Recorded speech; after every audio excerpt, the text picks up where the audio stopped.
राधे राधे बच्चों, हमने 2 वीडियो देखे प्रोजेक्शन ऑफ सॉलिड की। मैं पूरा क्वेश्चन नहीं समझा पाया, बेसिक बताते रहा। आज मैं आपको एक पूरा क्वेश्चन स्क्वायर पिरामिड का सॉल्व करके देता हूं। देखिए, कंस्ट्रक्शन भी मायने रखता है। ये कंस्ट्रक्शन की पूरी डिटेल एक से एक बात बताऊं। एक क्वेश्चन करेक्ट स्क्वायर पिरामिड का कर लोगे, फिर क्वेश्चन पेंटागोनल पिरामिड का करते, क्वेश्चन हेक्सागोनल पिरामिड का करते। अगर आप पिरामिड समझ जाते हो तो आप प्रिज्म समझ जाते हो, पिरामिड समझ जाते हो तो आप कोन समझ जाते हो, सिलेंडर समझ जाते हो। मतलब बहुत बेसिक बात है। देखिए, a square pyramid, edge of base 40 mm, axis 60 mm long, is resting on corner of base in HP with slant edge containing that corner makes 45 degree to HP. The top view of axis makes 30 degree to complete। बड़ा question है। अब आप क्या करोगे?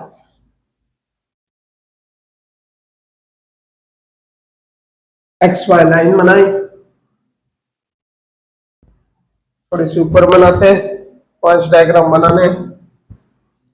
अब पहले question को अच्छे से पढ़िए। पिरामिड है, प्रिज्म है, क्या करना कैसा करना पूरा डिटेल में डिस्कशन। 3 सवाल पूछने हैं। क्या बनाना है, कहां बनाना और कैसे बनाना। इतने में तो हर क्वेश्चन का आंसर निकल जाएगा। बहुत अलग टेक्निक है मेरी, बहुत सालों मैंने मेहनत की है। 28 साल हो गए मुझे पढ़ाते हुए। देखिए, आपको इसका फायदा मिलेगा। Square pyramid, edge of base 40 mm, क्या बनाना है? सबसे पहले ट्रू शेप ऑफ बेस। ये पिरामिड्स को नाम कैसे दिया जाता है? स्क्वायर पिरामिड क्यों कहा? क्योंकि इस पिरामिड का बेस है स्क्वायर। अगर ये पेंटागोनल पिरामिड होता तो उसका बेस होता पेंटागोन। अगर ये हेक्सागोनल पिरामिड है तो इसका बेस है हेक्सागोन। यानी पिरामिड्स को नाम दिया जाता है इनके बेस के शेप के हिसाब से। क्योंकि ये स्क्वायर पिरामिड है, इसका ट्रू शेप ऑफ बेस होगा स्क्वायर। स्क्वायर को कितना भी बनाया जा सकता है, 25 mm, 20 mm, 30 mm, 40 mm। तो यह दिया क्वेश्चन है बेस 40 mm। यानी आपको सबसे पहले डायग्राम जो बनाना है वो एक स्क्वायर बनाना है 40 mm साइड। फिर कहां बनाए? एक्स वाई लाइन बनाई। एक्स वाई लाइन के ऊपर फ्रंट व्यू होता है, एक्स वाई लाइन के नीचे टॉप व्यू होता है। क्योंकि हमारी system first angle projection method system है। तो भाई फ्रंट व्यू में बनाए क्या? एक्स वाई लाइन के ऊपर बना ले फ्रंट व्यू में, या फिर एक्स वाई लाइन के नीचे बना ले टॉप व्यू में? फ्रंट व्यू में बनाए कि टॉप व्यू में बनाए, ये भी तो मायने रखता है। अब फ्रंट व्यू में बना रहे हैं तो कैसे पहचाने, और टॉप व्यू में बनाओगे तो क्या पहचाने? आप कैसे पहचानोगे कि कहां बनेगा? फ्रंट व्यू में बनेगा कि टॉप व्यू में बनेगा, कैसे पहचानोगे? इसके लिए दूसरा सवाल आएगा, कहां बनाना। बनाना होता टॉप व्यू में, बच्चों बना के आ जाता बच्चा फ्रंट व्यू में। बनाना होता है फ्रंट व्यू में, बच्चा बना देता है टॉप व्यू में। तो कंफ्यूजन है, कोई गलत बना के आ सकता है। आप दूसरा सवाल पूछोगे कहां बनाना है। आप देखिए, रेस्टिंग कंडीशन देखिए, resting on corner of base in HP. अब 2 बातें हो सकती है। If any part of solid is in HP और ग्राउंड, हॉरिजॉन्टल प्लेन या फिर ग्राउंड, ट्रू शेप इन टॉप व्यू। अगर सॉलिड का कोई भी हिस्सा, देखिए आपको 2 चीज को अंडरलाइन, रेस्टिंग के बाद 2 चीजों पे आप underline, resting on corner of base और एचपी। ये 2 चीजें मायने रखती। इन एचपी या ऑन एचपी या ऑन ग्राउंड आया तो ट्रू शेप टॉप व्यू। इसी को उल्टा, if any part of solid is in VP, vertical plane में है, तो true shape in front view. बस यही पहचान। एक्स वाई लाइन के ऊपर फ्रंट में कब स्क्वायर बनेगा? मुझे ये तो पता चल गया क्या बनाना है, स्क्वायर 40 mm साइड का। लेकिन 40 mm का स्क्वायर यहां बन सकता है, यहां पे भी बन सकता है, फ्रंट व्यू बनाऊं कि टॉप व्यू बनाऊं, इसके लिए मैंने दूसरा सवाल पूछा, कहा मैं अच्छे से पढ़ूंगा ये रेस्टिंग कंडीशन। अच्छा, resting on corner base in HP, हाँ एचपी में रखा है, अगर सॉलिड का कोई भी पार्ट एचपी या ग्राउंड में रखा हो, ट्रू शेप इन टॉप व्यू, टॉप व्यू बनेगा। फिर कैसे, चलिए मैंने ये डिसाइड कर लिया, मुझे एक स्क्वायर बनाना, टॉप व्यू में बनाना है। कहां बनाना है, टॉप व्यू। स्क्वायर दो ही तरीके से बनता है, आप इस बात को अच्छे समझ लीजिए। या तो स्क्वायर आप ऐसा बनोगे, या तो स्क्वायर आप ऐसा बनाओगे, नहीं तो स्क्वायर आप 45 डिग्री, ये यहां से 45 डिग्री का एंगल और यहां से 45 डिग्री ऐसा बनाओ, ये स्क्वायर बनेगा। तीसरा स्क्वायर बनता ही नहीं, आप बनाओगे कैसे? तो फिर तीसरा कंफ्यूजन है यार, ऐसा बनाऊं, बच्चों को बनाना होता है ऐसा, बच्चा बना के आ जाता है ऐसा, बनाना होता है ये, बना के आ जाता है ये, बस यही तो सीखना है, बेसिक और क्या, इसी को तो बेसिक कहते हैं। आप ये अच्छे से समझ लीजिए कि कौन सा बनाना है। तो फिर ये रेस्टिंग एनर्जी जो मैंने अभी कहा था, अंडरलाइन किया, रेस्टिंग ऑन इन एचपी या वीपी है, उससे कहां का जवाब मिला। अब इस कैसे, जो सबसे इंपॉर्टेंट सवाल है कैसे, इस कैसे का जवाब है कॉर्नर ऑफ बेस को दे। किस चीज पे रखा, कॉर्नर ऑफ बेस पे, कॉर्नर ऑफ बेस पे रखा है, मतलब कॉर्नर लाना है, कॉर्नर ऑफ बेस लाओगे तो कॉर्नर ऑफ बेस पे रखोगे ना, कॉर्नर ऑफ बेस ही नहीं लाया तो आप कॉर्नर ऑफ बेस पे रखोगे कैसे, ये कॉर्नर ऑफ बेस पे कैसे लाओगे, तो कॉर्नर लाना पड़ेगा। अगर इस तरीके का स्क्वायर बनाते हैं, ध्यान से सुनिए, तो ये दो चीजों के लिए बनता है, एज ऑफ बेस, क्योंकि यहां एज आती है, राइट साइड वाली बात देखिए, एज आती है, इसलिए एज ऑफ बेस पे यहां क्या आया, कॉर्नर, कॉर्नर है ये, यानी स्क्वायर ऐसा बना तो ये कॉर्नर ऑफ बेस के लिए हुआ। पर ये चार ऑप्शन हो सकते हैं, corner of base, edge of base, एक स्क्वायर पिरामिड को कैसा रखा जा सकता है, resting on, corner of base देगा, एज ऑफ बेस, फिर कहेगा स्लैंट एज, बच्चा फुली कंफ्यूज, फिर कहेगा स्लैंट फेस और कंफ्यूज। तो अब ये स्लैंट फेस और स्लैंट एज का क्या चक्कर है, जब आप कॉर्नर लाओगे तो यहां स्लैंट एज मिलेगी, जब आप एज ऑफ बेस लाओगे तो यहां स्लैंट फेस, मतलब सॉलिड की दो ही पोजीशन है, स्क्वायर बनाते हो तो आपको दो ही तरीके से स्क्वायर बना, चाहे आप ऐसा स्क्वायर बनाइए चाहे आप ऐसा स्क्वायर बनाइए, ये स्क्वायर दो चीजों पे काम आएगा, कॉर्नर ऑफ बेस और स्लैंट एज के लिए। अगर क्वेश्चन में आता है resting on corner of base तो आपको स्क्वायर ऐसा बनाना, अगर एग्जाम में क्वेश्चन ऐसा था रेस्टिंग ऑन स्लैंट एज तो भी आपको ऐसा बनाना। फिर ये दो काय के लिए, ये दो है, resting on edge of base तो आप एज ऑफ बेस लाओगे, अगर एज ऑफ बेस नहीं कहा तो स्लैंट फेस कहा तो एज ऑफ बेस से स्लैंट फेस मिलती है। देखिए एज ऑफ बेस से स्लैंट फेस मिलती है और कॉर्नर ऑफ बेस से स्लैंट एज मिलती है, इसलिए कॉर्नर लाने से ये दोनों सेटिस्फाइड होंगे, एज ऑफ बेस लाने से ये सेटिस्फाइड होंगे। पहले आप ये बात समझे क्या, पहले आप इसको अच्छे से समझ लीजिए। अगर आप कॉर्नर ऑफ बेस लाते हो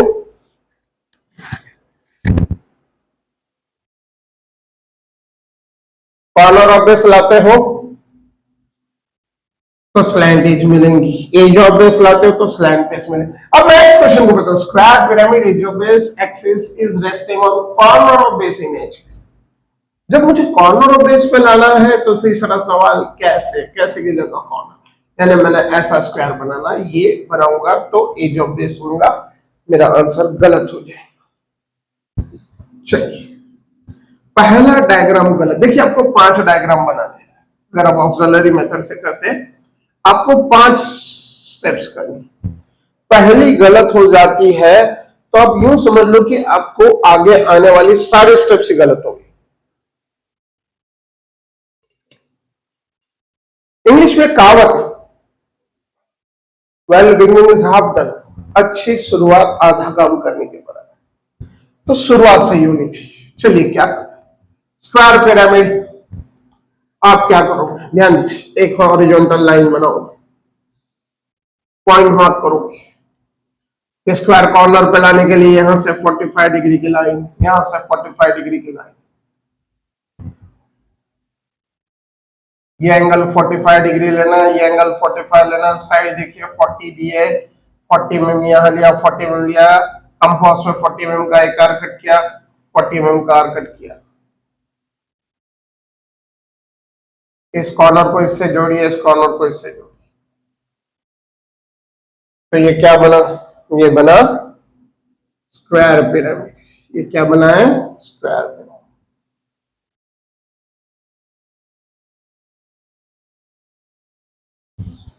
अब नाम देना, कुछ लोगों को लगता है नाम क्या देना है, कुछ भी दीजिए ना। अगर आपने एक भी नाम गड़बड़ दिया उधर आपको इफेक्ट देखने मिलेगा। A B C D, projection का रूल है, स्मॉल लेटर्स यूज करते। चार कॉर्नर है, चार कॉर्नर को चार नाम दे दिए। सेंटर में क्या? ओ ऑब्लिक पी। आप एक्सिस ऐसे वर्टिकल ऊपर से देख रही है, ओ दिखेगा, ओ टॉप एंड होता है एक्सिस का, और पी बॉटम एंड होता है। ओ दिखेगा, पी नहीं दिखेगा, इसलिए ओ ऑब्लिक पी लिखा। इसे ऊपर लेके जाइए। मैंने पहला डायग्राम टॉप व्यू में बनाया। निश्चिंत है, अगर पहला टॉप व्यू में तो दूसरा फ्रंट व्यू ही आएगा। ये कैसे बनाया? देखिए, रेस्टिंग कंडीशन क्या कहता है? कहता है स्क्वायर पिरामिड को रखो, काय पे रखो? कॉर्नर ऑफ बेस पे रखो। कितनी पॉसिबिलिटीज हो सकती? चार। कॉर्नर ऑफ बेस, जब इनमें से कोई भी का क्वेश्चन आता है, फर्क सिर्फ पहला डायग्राम बनाने का होगा।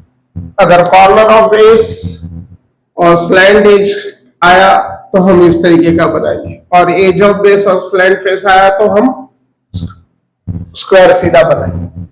दोनों की स्थिति में सबसे पहले बेस को आप एक्स वाई लाइन पे रख दीजिए। एक्स वाई लाइन क्या है? एचपी का काम कर रही है। यही हॉरिजॉन्टल प्लेन है, यही ग्राउंड है, यही एक्स वाला है। अरे आपको तो कॉर्नर ऑफ बेस पर करना था, ठीक है ना? थर्ड डायग्राम, तीसरे डायग्राम में कॉर्नर ऑफ बेस पे रखी, तो दूसरे में क्या करें? दूसरे में पूरे बेस पे रख दीजिए। ये हर बार आपको ऐसे करना, सी सी डैश, ए डैश। अब यहां क्या नाम दे? आप यहां से देख रहे हो, आपको बी दिखेगा, फिर पी दिखेगा, फिर डी दिखेगा। B oblique P oblique D. मैंने लास्ट वीडियो में बताया था, आपने नहीं देखा तो फिर एक बार देख लीजिए। यहां एक नाम आया तब आप ऐसा एक्सिस बनाना, वो एक नाम आएगा पी डैश। ये पी डैश के अलावा अगर कोई भी नाम आ गया, बिंदास होकर डार्क लाइन बना दीजिए। अब इससे ज्यादा याद भी मत रखिए। अब आप इसको इससे जोड़ दीजिए। ये क्या हुआ? ये हुआ फ्रंट व्यू। देखिए, हमने टॉप व्यू से शुरुआत की थी। टॉप व्यू में हमने पहला फिगर बनाया, तो दूसरा फिगर फ्रंट व्यू में बनाएंगे, ओ डैश। अब क्या करें? इसमें हमने क्या किया? इसमें हमने बेस पे रखा। यह मेरा तरीका है। जब स्क्वायर पिरामिड हो, पेंटागोनल पिरामिड हो, हेक्सागोनल पिरामिड हो, इनमें से किसी भी चीज पे रखना होगा, एचपी में रखना होगा, तो पहले हम बेस को एचपी में रखेंगे, तीसरे इसमें हम जिस पे बोला उस पर रखेंगे। अब ये कॉर्नर, यहां हमने कॉर्नर लाया तो यहाँ कॉर्नर आ गया। अब ये कॉर्नर सी डैश को आप एक्स वाई लाइन पे रख दीजिए। एक्स वाई लाइन यानी एचपी हो गया। पर ये क्या? ये तो टिल्ट हो जाएगा। पूरा बेस था, अब सिर्फ कॉर्नर, ये ऐसा टिल्ट हो जाएगा, ऐसा हो जाएगा। ये अगर ऐसा हो जाता है तो फिर कैसा बनाए? किसी ने ऐसा बना लिया, किसी ने ऐसा बना लिया, किसी ने ऐसा बना लिया, मतलब कई ऑप्शंस हो सकते, कैसा बनाओ? तो फिर इसके लिए यह है कि क्वेश्चन में कुछ दिया रहना चाहिए। बिना दिए हुए तो हम बना नहीं पाएंगे। तो क्वेश्चन में क्या दिया? कहता है with slant edge containing that corner. देखिए, अब मेन बेसिक आता है। चलिए, आपने पहले बेस पे रख दिया सेकंड डायग्राम। तीसरा डायग्राम पूरी कहानी बताएगा। तीसरे डायग्राम में जिस पे भी रखने को कहा आप रखोगे। अच्छा, कॉर्नर और बेस पे रखना है। कॉर्नर और बेस लाओगे तो कॉर्नर और बेस पे रखो। लाया ना कॉर्नर और बेस। अब क्या करें? तो slant edge containing that corner. इसकी चार स्लैंट एज है, ओ ए, ओ बी, ओ सी, और पीछे है ओ डी। उसमें से कौन सी slant edge containing that corner? वो जो कॉर्नर जो एचपी में रखना है। कौन सा कॉर्नर एचपी में रख दिया आपने? C dash. सी डैश से कंटेनिंग दैट स्लैंट एज, तो ये है स्लैंट एज, इसे कहते हैं slant edge. Corner of base को अपेक्स, इसे कहते हैं अपेक्स। कॉर्नर ऑफ बेस को अपेक्स से जोड़ने वाली लाइन। स्लैंट माने इंक्लाइन, एज माने लाइन, इंक्लाइन लाइन, यह सब तिरछा तिरछी लाइन है। कहता slant edge containing that corner makes 45 degree to as.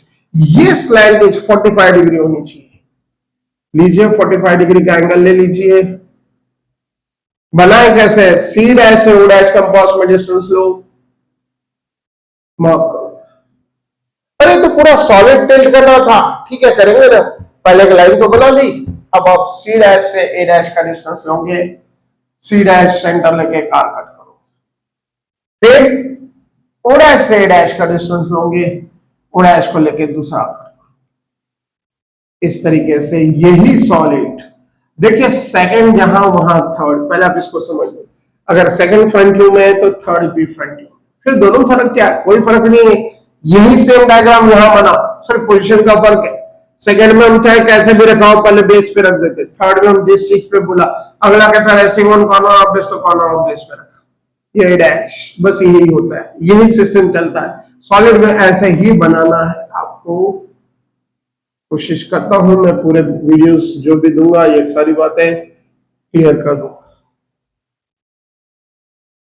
Check करने वाला यहां चेक करता, एक्स वाले एंड पे क्या, अच्छा कॉर्नर, हाँ क्या कहा, कॉर्नर ऑफ बेस, हाँ ठीक है corner of base. Slant edge containing that corner, इस कॉर्नर को कंटेनिंग स्लैंट एज, हाँ ये स्लैंट एज ये क्या होनी चाहिए, 45 डिग्री टू एचपी है। अब आप चौथा डायग्राम बनाओगे। चौथा डायग्राम बनाते वक्त बहुत सिंपल है, तीसरा और पहला मिला, चौथा अपने आप बन गया। किसी ने चौथा डायग्राम बनाने में ज्यादा टेंशन लेने की जरूरत नहीं। तीसरा और पहला, ये लाइंस फेंट होनी चाहिए। अब मैं बहुत फेंट बनाऊंगा तो आपको दिखेगा नहीं।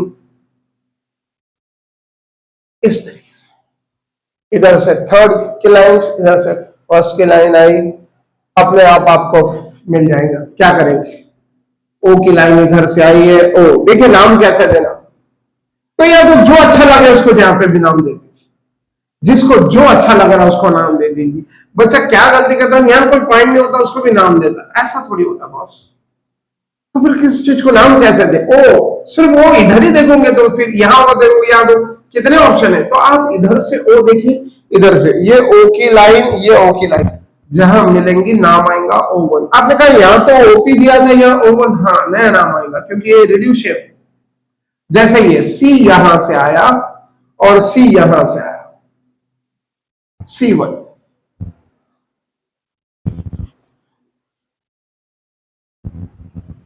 फिर ए यहां से आया, ध्यान दीजिए ए यहां से आया, ए यहां से आया, समझ में आ रहा बच्चों? यानी कोई चाह तो ए यहां दे सकता था, यहां दे सकता था, वो सिर्फ ए की लाइन देखता तो कहता ए यहाँ, पर ये भी तो देखना पड़ेगा, तो डी की लाइन है, यानी ए की लाइन सिर्फ यहां से नहीं, ए की लाइन यहां से भी देखनी। जैसे डी की लाइन यहां से देख के डी डी डी कहां थे, डी ये चार ऑप्शन है, तो फिर इधर से डी देखा, इधर का डी, इधर का डी, जहां क्रॉस हो रहा है D1, बी यहां से आया, बी यहां से आया, B1, और last but not the list P1। इस तरीके से अब क्या करें, तो अब आपको बेसिक बताया जाए, वो बेसिक जो किसी किताब में नहीं लिखा है। ये वो बेसिक है जिसपे कोई टीचर डिस्कशन करता नहीं। एक स्क्वायर पिरामिड में बच्चों 8 एजेस होती है, ज्वाइन होती है, जरा समझिएगा इस बात को। ये आपको ना सेक्शन ऑफ सॉलिड में बहुत काम आएगा, मैं जो भी बेसिक बता रहा हूं। बच्चे इसको बहुत हल्के में ले लेते हैं, सेक्शन डेवलपमेंट तो अक्सर सभी गलत करके आते।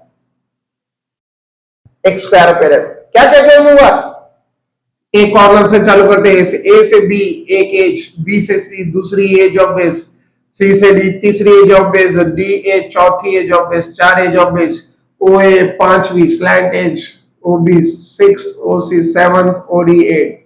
स्क्वायर पिरामिड है तो 8 एजेस होंगी, पेंटागोनल पिरामिड है तो 10 एजेस, और हेक्सागोनल पिरामिड है तो 12 एजेस।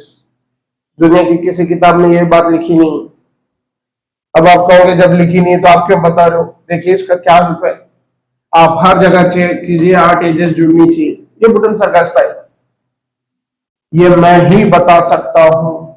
ध्यान दो, ए से बी 1, बी से सी 2, सी से डी 3, डी से ए 4, 4 एजेस हो गई। ओ ए 5, ओ B 6, O C 7, O D 8।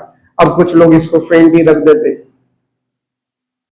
Check करने वाला पगला नहीं है भाई साहब, उसे सब पता है।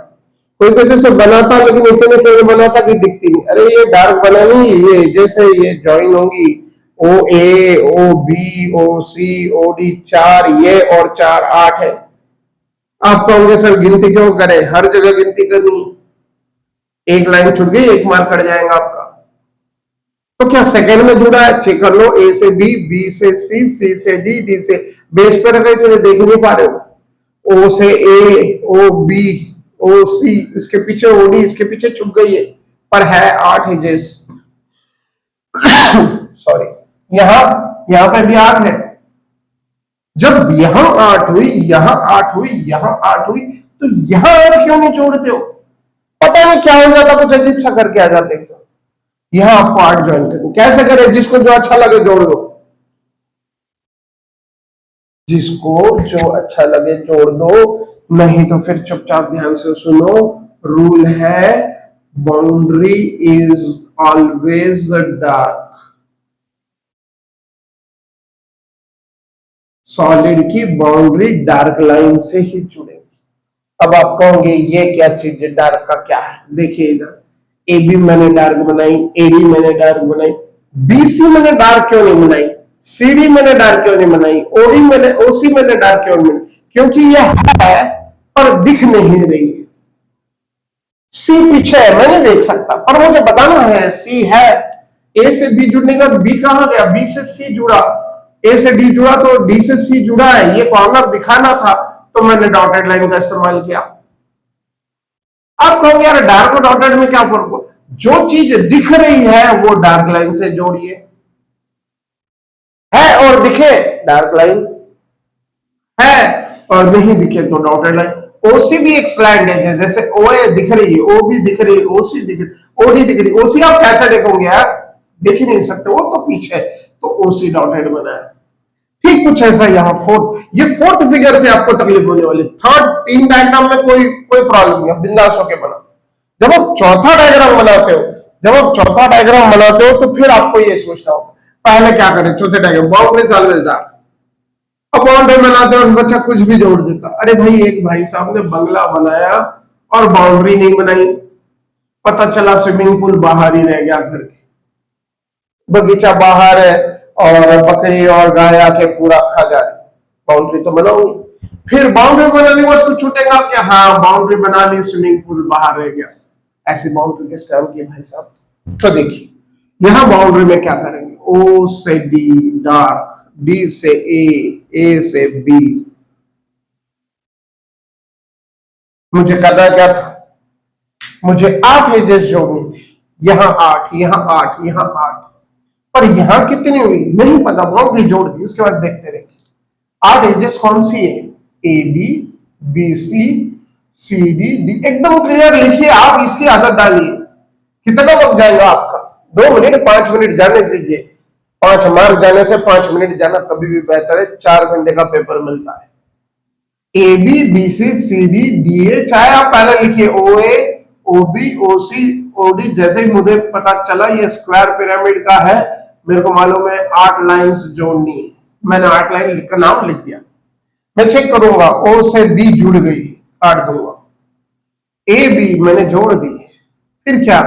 ए से डी बाउंड्री में थी, बाउंड्री ऑलवेज डार्क, रूल है ओ डी। अभी भी देखता हूं बी सी, सी डी, ओ ए, ओ सी, 4 एजेस जोड़नी बाकी। अब कैसे जोड़े? 2 ही ऑप्शन है। जैसे सी डी और बी सी को देखो, सी डी को मैं डार्क लाइन से जोड़ सकता हूं, सी डी में डॉटेड लाइन से जोड़ सकता हूं। क्या फर्क है? अगर सी मुझे दिख रहा है तो डार्क लाइन से जोड़ूंगा, और सी अगर मुझे नहीं दिख रहा है तो डॉटेड लाइन से जोड़ूंगा। छुप गया पीछे, जैसे यहां देखिए ए दिखा तो डार्क लाइन से जोड़ा, सी नहीं दिखा तो डॉटेड, बस ये चीज होती है। फिर BC, B C dotted line से जोड़े कि डार्क लाइन से जोड़े, ओ सी डॉटेड की डार्क, यहां जाके अच्छे अच्छे गड़बड़ गए। जो बोलते हैं ना मुझे सब आता है, मैं तो गलती नहीं करता, अरे भाई साहब वो बचपन से गलती करते आ रहे, 8th में की, 10th में की, 11th में की, इंजीनियरिंग में तो उससे भी बड़ी गलती करते हो। तो क्यों नहीं इसको आज बैठ के अच्छे से समझते, बहुत बेसिक बात है।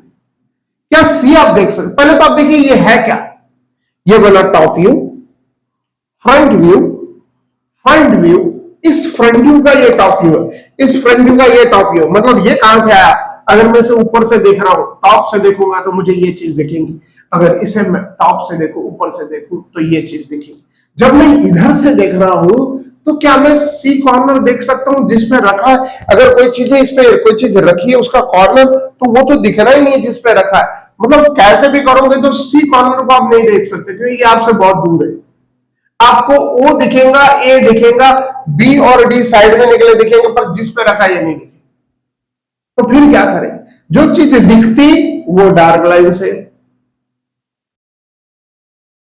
दिखती नहीं दिखती तो डॉटेड, यहां सी नहीं दिख रहा तो सी से डी डॉटेड। अब मैं सी से डी क्यों कर रहा हूं, सी डी करना था, बी से सी ज्वाइन होगा डॉटेड, और ओ से भी डॉटेड। लेकिन अभी क्या, ओ ए बाकी है, ओ दिख रहा है, ए दिख रहा तो डार्क। फिर बच्चा यहां कंफ्यूज होता है, डार्क डॉटेड पे क्या करूं, नहीं डार्क दिखेंगी तो डॉटेड नहीं, ये छुप गई। आपको इसका टेंशन लेना नहीं है, अगर ओ ए दिख रहा है तो ये अंडरस्टैंडिंग की बात है, ओ सी उसके नीचे है, डॉटेड नहीं दिख पा रहे, कोई चिंता वाली बात नहीं, डॉटेड है। ये हो गया आपका फोर्थ डायग्राम, इसमें 8 एजेस जुड़ी है, एक भी अगर छूट गई तो मार्क्स कटेगा। ये तो यहाँ ठीक है, ये तो प्रोजेक्शन ऑफ सॉलिड की बात चल रही, अगर ये सेक्शन ऑफ सॉलिड डेवलपमेंट का क्वेश्चन है तो पूरा ही गलत हो जाए, एक लाइन छोड़ दी, उसे तो काटना है, सॉलिड कम करेंगे, वो चैप्टर पूरा करेंगे। सेक्शन डेवलपमेंट बहुत डिफरेंट तरीके से पढ़ाऊंगा मैं। अब क्या करें, अब फिफ्थ डायग्राम बनाना है। अब कहोगे फिफ्थ डायग्राम किस लिए, क्या कहा था, स्क्वायर पिरामिड, स्क्वायर पिरामिड बना, resting on corner of base, हाँ कॉर्नर ऑफ बेस पे रख दिया, स्लैंट एज कहता 45 डिग्री करो, कर दी, top view of axis makes 30 degree to VP. अभी कैसा है ये top view of axis, axis दिख नहीं रही, नाम है O1 P1 नहीं देख पा रहे, ये जा गई सामने, ये एक्सिस अभी कैसे है, ये वीपी तो यही है, ये वर्टिकल प्लेन भी है, हॉरिजॉन्टल प्लेन है, एक्स वाई लाइन है, ये अभी top view of axis parallel है वीपी की, हालांकि टॉप व्यू ऑफ एक्सिस कैसा होना 30 डिग्री टू वीपी। आप इसको एक्सटेंड, किसे एक्सटेंड करें, किसे इंक्लाइन करना है, टॉप व्यू ऑफ एक्सिस को, ये टॉप व्यू ऑफ एक्सिस है, एक्सिस है और टॉप व्यू में बनी है, इसे टॉप व्यू ऑफ एक्सिस कहते हैं, इसे आगे बढ़ाइए, मतलब टॉप व्यू ऑफ एक्सिस को इंक्लाइन करना है, टॉप व्यू ऑफ एक्सिस को आगे बढ़ाइए, पॉइंट मार्क कीजिए, कितना 30 डिग्री, यहां से 30 डिग्री इंक्लाइन, इंक्लाइन नाम दो उसको x1 y1। फिर क्या करोगे,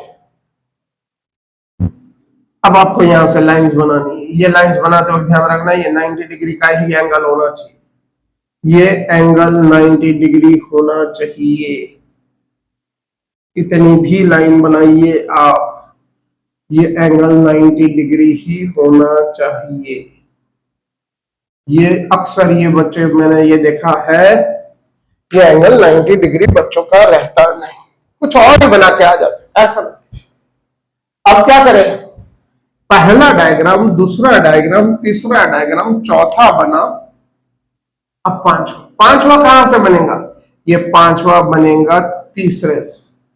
आप कहोगे ऐसा कैसे, ध्यान दीजिए, ये क्या है, टॉप व्यू, टॉप व्यू से कभी टॉप व्यू नहीं बनता और फ्रंट व्यू से कभी फ्रंट व्यू नहीं बनता। टॉप व्यू से क्या बनाया, फ्रंट व्यू, फ्रंट व्यू से क्या बनाया, टॉप व्यू, टॉप व्यू से क्या बनेगा, फ्रंट व्यू, ये पांचवा फ्रंट व्यू। अगर 5 डायग्राम में मतलब और नंबर है, 3 फ्रंट व्यू बनेंगे तो 2 टॉप व्यू बनेंगे, या 3 टॉप व्यू बनेंगे तो 2 फ्रंट व्यू, पहला टॉप व्यू, पहला फ्रंट व्यू, दूसरा फ्रंट व्यू, दूसरा टॉप व्यू, अभी तीसरा फ्रंट व्यू, तीसरा फ्रंट व्यू, सॉरी तीसरा फ्रंट व्यू दूसरे फ्रंट व्यू से, मतलब फ्रंट व्यू से फ्रंट व्यू के डिस्टेंस लेने कैसे, सी देखिए एक्स वाई लाइन पे, आप कंपास सी का डिस्टेंस एक्स वाई लाइन पे है, तो अगर ये एक्स वाई लाइन से जितना दूर है उतना एक्स वन से दूर आएगा। ये एक्स वन वाई भले उन्होंने नया नाम दिया, ये वही एक्स वाई लाइन है, यही एक्स वाई लाइन फिर से हमने यहाँ बनाई है। मतलब इस एक्स वाई लाइन के रिस्पेक्ट में जितने भी पॉइंट दूर है, ये सी एक्स वाई लाइन पे है, ये बी पी और डी इतने दूर है एक्स वाई लाइन से, इतना दूर है, ए इतना दूर है, ओ इतना दूर है। मेरे हाथ की तरफ देखिए, ऐसा तिरछा नहीं, ये ऐसा, ऐसे डिस्टेंस लिए जाते हैं परपेंडिकुलर टू एक्स।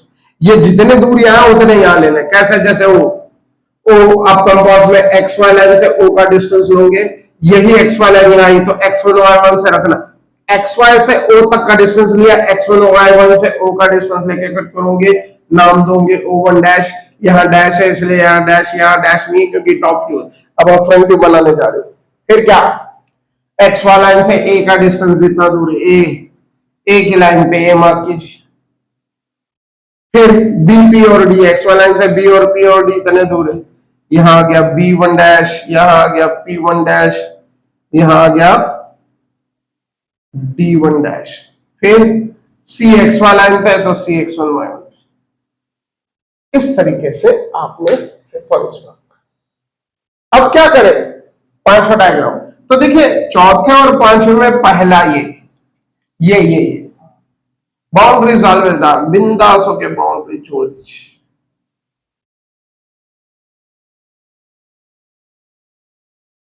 जब आप बाउंड्री ज्वाइन करोगे उसके बाद क्या, आप चेक करो, 8 edges A B C C D D, square pyramid 8, pentagonal pyramid 10, hexagonal pyramid 12, 8 lines 1 2 3 4 5 में आनी थी, चौथे में नहीं आई थी, हमने लाई, पांचवें में नहीं आई, हम ला। कैसे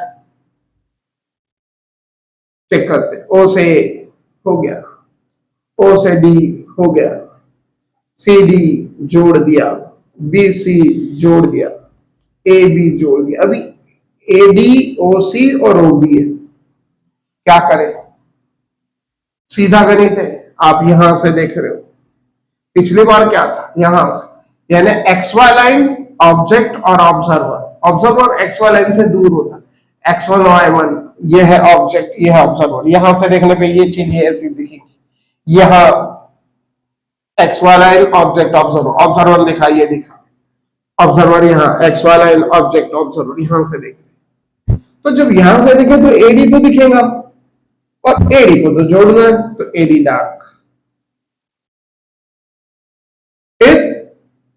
ओबी ओ तो पीछे चले गया, दिखना नहीं। और एक बात बताता, अगर आप कहीं कंफ्यूज हो रहे हो, कहीं आप कंफ्यूज होते हो, आपको ये नहीं समझ रहा डार्क डॉटेड का, एक समझ गया ना आपको एडी। देखिए आपको मैं रूल बताता, एक डॉटेड लाइन से दूसरी डॉटेड लाइन क्रॉस नहीं होगी, एक डार्क लाइन से दूसरी डार्क लाइन क्रॉस, एक डार्क लाइन बन गई तो दूसरी डॉटेड ही आएंगी। तो मेरे को ओ से बी जोड़ना है, ओ से बी कैसे जोड़ूं, तो पहले डार्क लाइन आ गई तो आप बिंदास होके डॉटेड जोड़ सकते हो। हाँ पहले एडी चेक कर लेना, एडी सही बनाना, अगर ये गलत हो गई तो ये अपने आप ही गलत हो जाएगी। फिर ओ बी और ओ सी, और लास्ट में बचता है तो एक्सेस। ये हो गया आपका कंप्लीट सॉल्यूशन एक स्क्वायर पिरामिड के क्वेश्चन में। अगर आप सॉल्व करते हो तो इस तरीके से 5 डायग्राम बनाते हैं, क्योंकि इससे कंडीशन दी है स्लाइड लाइन। अगर ये इतना ही होता, टॉप ऑफ एक्सेस नहीं होता, तो आप 4 ही बनाते, जबरदस्ती 5 नहीं बनाते। कभी किसी ने नॉलेज चेक करने के लिए इतना दे दिया, आप ये ध्यान रखना, टॉप ऑफ एक्सेस खाता इस तरीके से। आने वाली वीडियोस में मैं पेंटागोनल पिरामिड, हेक्सागोनल पिरामिड का एक क्वेश्चन कराता हूँ। Okay, thank you very much.